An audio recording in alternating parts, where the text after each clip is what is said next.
What's up, everybody? This is Fred Richani of TSC. We have right here via Zoom a very special guest. He is an E1 artist. He is a songwriter, a producer, an entrepreneur. You can hear his music on AEW Dynamite, Rampage, and all kinds of AEW specials. We are talking to the multi-talented All Elite Wrestling's Mikey Rukus. Mikey, thank you so much for taking the time to do this. How's everything going?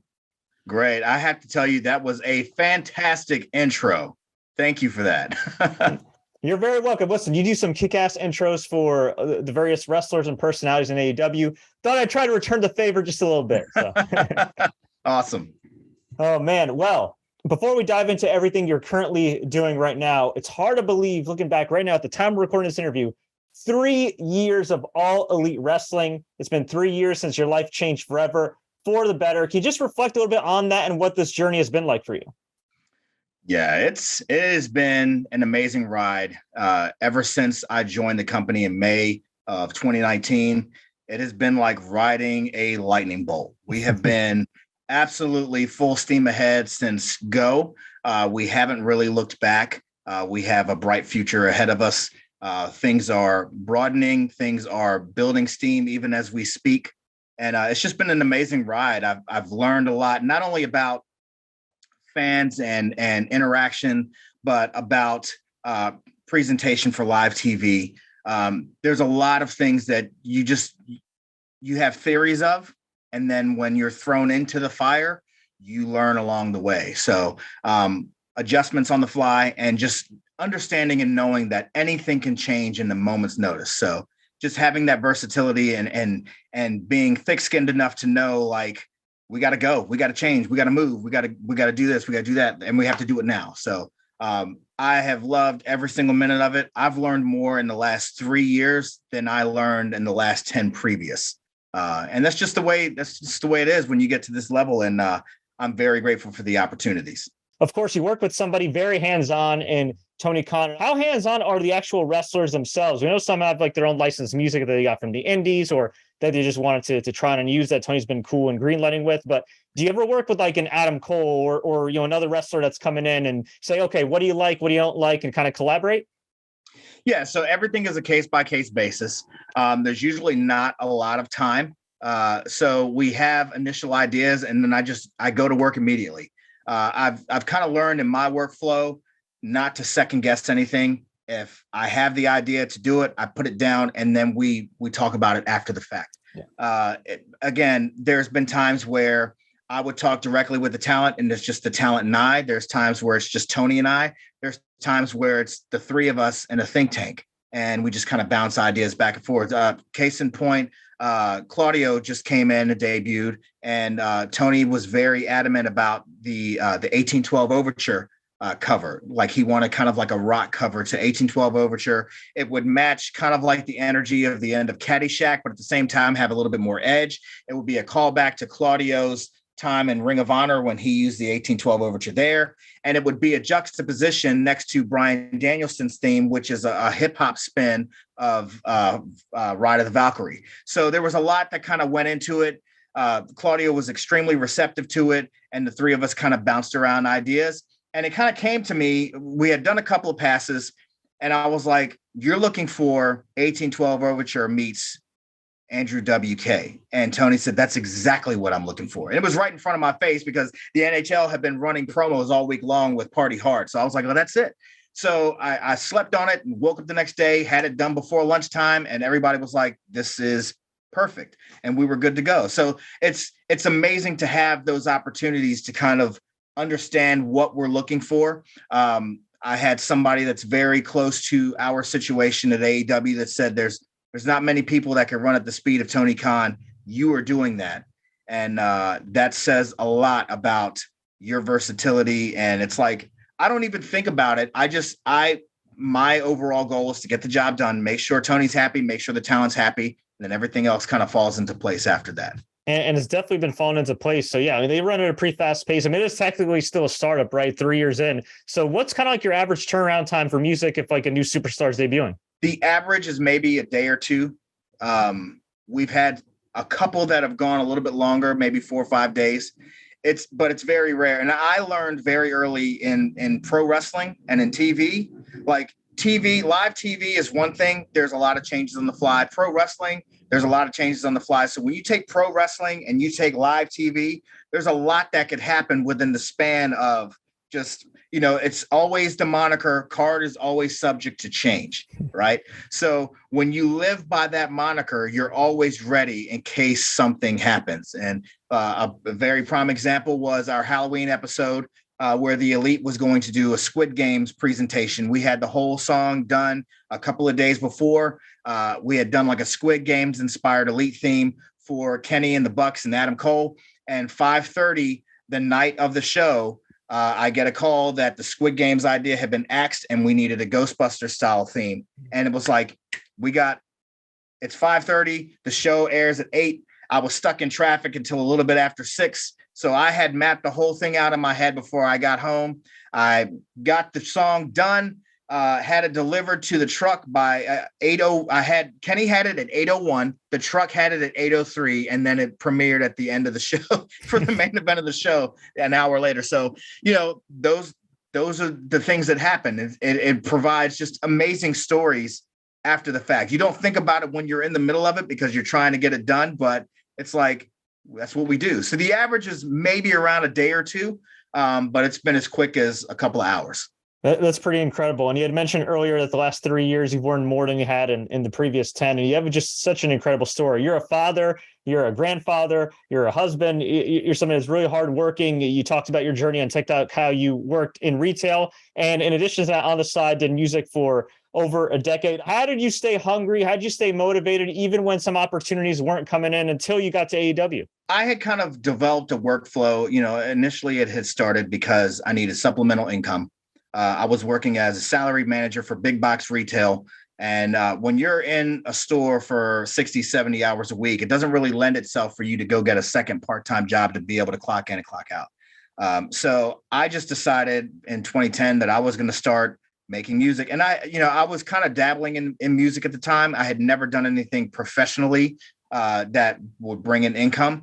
So I decided this was what I was going to do. And it would kind of parlay into different opportunities, different chances to work with different people, have the music showcased in different areas. In 2015, I worked with James Jetta and Zardonic, E1 stablemates. We produced the theme song for World Series of Fighting, Bring It On. That had great reaction and traction within the mixed martial arts realm. In 2016, that market started to kind of dry up a little bit. So I decided to move over to independent professional wrestling. That was booming at the time. There were a lot of independent wrestlers that were taking their brands into their own hands, utilizing social media to create presence and create the auras about themselves that they could take from one promotion to the next. So I decided to get in on that and then just build it. And I was still working in retail at the time and just developed this workflow where I always had a full queue of clients that I had to create music for. I was still working full time and I was already running. So that entire time was me developing the workflow and the skills that I needed to be able to work consistently and to work extremely fast. So it kind of brought all that to the moment of where I would join AEW. I didn't set out thinking that AEW was going to be the one because there was no concept of it until early 2019. But I knew at some point, if I just stayed consistent and stayed busy and continued to learn and continued to experiment and continued to produce, that something was going to happen. It would be a video game or a major movie or something along the lines. And it just so happened that I was in the right place at the right time. I had the right resume, I had the right credit reel, and I had the right people speaking on my behalf, not just me speaking for myself. You got your big break at 43. A lot of people would have probably given up by then or felt like they wanted to give up by then. You had the resilience to say, no, I'm just gonna keep going. I know if I do the right things, it's eventually going to happen. So the first big break was AEW. Then the second act of that, at age 44, you signed your first true record deal with MNRK Music Group, aka E1. What was that whole moment like for you? That was actually a long process of negotiation. And it all kind of happened right at the set of the pandemic. So we had been talking for a while. And when it all came through, like all I thought about was just going to work and getting the job done. Like, there's some people that kind of like, we stopped, my wife and I would stop and we celebrated those moments. We have those moments where we celebrate together. But in terms of what comes after that, for me, it was just about going to work. Let's get it done. Let's put something out there. Let's make things happen. That's kind of that's been my overall drive, is getting it done and getting it out there for people to consume and for people to learn more about not just the stories that I'm telling, but the overall encompass of entertainment itself. So there wasn't like, the deal happened. My wife and I had a personal moment that we shared because we knew about the journey. And then it was just like, I appreciate it in the moment and then just go to work. So, and there's some people that don't look at it that way. They take that moment and then sometimes they kind of linger on it and they want to continue to celebrate. And celebration is always great. And taking a moment to appreciate the journey is always great, but you still have more work to do. And when you get to that level, the work that you put in all the way up to that is 3 times more now that you're there, because now it's not about just saying I've made it. It's about maintaining and then going after even more, because those higher stages, those bigger stages where people see, more opportunities come. So you have to maximize and you have to capitalize on those moments and put the foot on the gas pedal all the way down. Like, you think you were flooring it before, you got to put your foot all the way outside the car, if that makes any sense. What a story, man. Now, before we let you go, we always like to ask our guests some kind of random and rapid fire questions just to get to know them better. Are you ready? Yeah, let's do it. I have no idea what you're going to ask me, by the way, so let's do it. All right, there we go. Favorite late night snack or cheat meal? Oh, man. Yes. The answer is yes. Everything. I like cheese nips. I like chocolate cake. Me and Mrs. Rukus like chocolate cake a lot. But we're not supposed to be eating that stuff, but we do. So yeah. Cheese nips, chocolate cake. All right. And ice cream. This is going to be a hard one, but all-time favorite album. Is there like one album that you could just bump for like the rest of your life? I'll tell you right now, Faith No More, Angel Dust. All right, there you go. If you weren't a recording artist and a producer, what would you be doing? But other than retail, if there was like another alternate multiverse where Mikey Rukus was doing something else. I don't know, probably making video games. That's something that always had intrigued me. So it may not necessarily be music in games, just something involved in the gaming industry. So you're a gamer? Not heavily. I'm getting back into it again. I started doing Fortnite just because my son was playing it and screaming at the top of his lungs. And I got tired of going in there and telling him, if you don't shut up, I'm going to shut the game off. And I actually went in and shut the game off on him one time, and he started laughing hysterically. So I decided to learn how to play it just so I could play with him, and then he wouldn't play. So I do Fortnite. I want to get back into retro gaming. So that's something that's going to be coming down the pike very soon. Some retro gaming stuff and retro movies and things like that. The real important question: have you learned any of the Fortnite dances? Yeah, but you don't want to see them. I can tell you that right now. You wouldn't want to see it. It's not a pretty sight. Fair enough. I don't know how much you talk to Paul White, but he's like a huge Destiny player, like in the community. He's like all about those first person shooters. So, hey, maybe you could join his fire team. He could ease you into the PS5 community. Oh, for sure. I'll have to hit him up. I do PC right now, but definitely I'll have to hit Paul up. I'll hit him up today, as a matter of fact, and ask him about it. So we'll see. Cool. Who's the funniest person backstage in AEW? Man, there are some characters back there.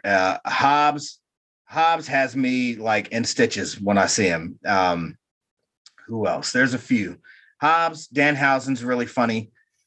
Starks is really funny. Anthony Ogogo is really funny. It's just, I don't travel a lot, but when I see these guys, it's a joy to see them. Nyla Rose is hysterical. Serpentico is hysterical. I love them, and they're happy all the way around, and their vibes are always infectious. What's your most awkward moment as a music producer for AEW? It would probably have to be my initial meeting of everybody. Once I had signed with the company, my first time meeting everyone was for Fight for the Fallen in 2019 down in Jacksonville. We're at Daly's place. I was in my first production meeting, and I'm sitting around, and I see, Cody Rhodes and the Young Bucks and Kenny Omega, and then I see Billy Gunn, and then I see Dean Malenko, and I completely, like, after the meeting was over and everybody's kind of introducing themselves, everybody was being really nice to me. I went to go shake Dean Malenko's hand, and I was trying to provide like some sort of a sidebar / anecdote that I name dropped him in a song that I wrote for Zack Sabre Jr. in Rev Pro. But Dean Malenko was one of my favorite wrestlers when I was coming up. So when I went to go tell him, I drew a complete blank. And I was like, I name dropped you in a song I wrote. And I was like, and I can't believe that I'm completely just blanking out. And I was like, I really don't know why this is happening right now, but I just wanted to tell you that I name dropped you in a song. And he kind of looked at me, he's like, wow, I'll have to buy you lunch. And I walked away like, oh my God, what did I just do? So yeah, that was by far the most awkward moment I had had. Listen, I was a huge Dean Malenko fan as well. Back in the day, I got the Pro Wrestling Illustrated issue when he was named #1 in '97. I could understand, the man of 1,000 holds, sure, a sweet guy, but kind of intimidating at first. Yeah, he's a good guy, but I completely botched that initial meeting. So now when I see him and he sees me, it's kind of like, hey. And we keep it moving. Oh, man. That's great. You recently made an Instagram post that was very heartfelt about your wife. And I think it's very important for people to hear about why it's so important to have a supportive partner, whether that's a go-to person like a best friend, a brother, a sister, a father-like figure, or, a wife for life partner. So I'll ask you, how important is it to have a supportive partner in a journey like this? It's absolutely vital, and it's an absolute blessing. When my wife and I got together, like I knew my wife from high school. She was my high school crush. We both went on separate paths. I was married for 14 years. She was married for 14 years. Both of our marriages kind of ended at the same time. Didn't even know. And I was starting over from scratch. And I was just telling somebody this earlier. When I mean starting over, I had a small 2-bedroom house with a couch, and that was it. I had nothing else. Like, I was starting from zero. And she and I kind of went on this journey together. And there were times where I felt like, what am I doing here? And very consequently, maybe 3 weeks before AEW was announced, I almost walked away from music altogether. I just figured, I'm burning out. I'm working 7 days a week. I had a really strong workflow where I was working 60, 70 hours in my store. And then I was going home every night after work and working in my office 6 and 7 hours in the evening. And this was going on for 6, 7 days a week for almost 2 years. And I was just kind of burnt out. And I started kind of rationalizing, like, maybe my little slice of life in retail isn't so bad. I have a great team. I'm in a great community. I love the clientele. I love the people that are there. Maybe this is okay. And I've kind of brought that up in conversation. She basically, in so many words, told me that I was crazy. And she's like, you would never have any peace ever, because you have worked too hard to walk away from this. So I kind of slept on it. I didn't make any rash decisions or anything like that. I took a day just to kind of relax, and then I went back to work again. And then literally like 3 weeks later, I saw the tweet from Dustin Rhodes talking about how proud he was of his brother and the launch of this. And that's when I saw AEW. And I just knew deep down inside that the gig was mine. So I made the moves that I needed to make to network to get there. And, I floated the idea of coming to work full time as opposed to doing a handful of songs. I said, listen, you guys are going to need this forever. So I'll come and I'll work here forever. And I just kind of floated it. I didn't think they would go for it, and they went for it. And just to think, it was only a few weeks before that, I was thinking about just walking away from everything and then just focusing on being a retail guy and thinking that that's not so bad after all. So she was very instrumental in saying, hey, I know you. I know what you've put into this, and I know what this means to you. There may not necessarily be an end goal that we see right now, but you need to keep doing what you're doing. So it made the difference in the world. She is my absolute best friend, and she gets what we're doing here. She gets what I'm doing, and she's always been 1000% supportive. So very vital. I love that. So she's the real MVP. She is the real MVP. And how cool is it that you can have a significant other that says, I think you need that for your studio. And I'm like, all right. And then I turn around and it's there. So good stuff. Definitely good stuff. Well, Mikey, we really do appreciate the time. Before we let you go, let's get you out of here on another high note. What's the best piece of advice you give for success? I would definitely say start small, try, experiment. Don't beat yourself up if you fail. I tell people that L's aren't losses, they're lessons. So always understand that the journey is what is going to make you. It's not necessarily reaching the stars or putting all your eggs in one basket. It's about the process. It's about appreciating what is being afforded to you in that moment, maximizing that, and then using that for the next step and the next step and the next step. So it's always just that long process. Start small, take your baby steps, take your lumps, take your bruises, and then learn and just take that with you. It's like a suit of armor that you carry into battle with you every day. Well said. Amazing stuff, man. It was a pleasure to talk to you, to learn about your journey. Much respect to everything you're doing, that you're going to do. The floor is yours, man. Where can we find you online, and where can we find you next? Absolutely. So I'm pretty much everywhere. You can find me on Twitter, Mikey Rukus. You can find me on TikTok, Mikey Rukus. You can find me on Instagram, Mikey_Rukus, RUKUS. I'm as interactive as I could possibly be every day. You're going to see different things coming up on YouTube where I start opening up to the processes like I do on TikTok, a little bit more in depth about just production best practices and being able to impart wisdom to up and coming producers that may not necessarily have the opportunities that I had, or in the same sense, being able to provide opportunities where I didn't necessarily have them. I had to go out and find them out on my own. So I'm out there. You just type in Mikey Rukus, you'll find me. Easy enough. And of course, you hear his music on pretty much everything AEW, including AEW Dynamite on TBS and AEW Rampage on TNT. Mikey, thank you so much.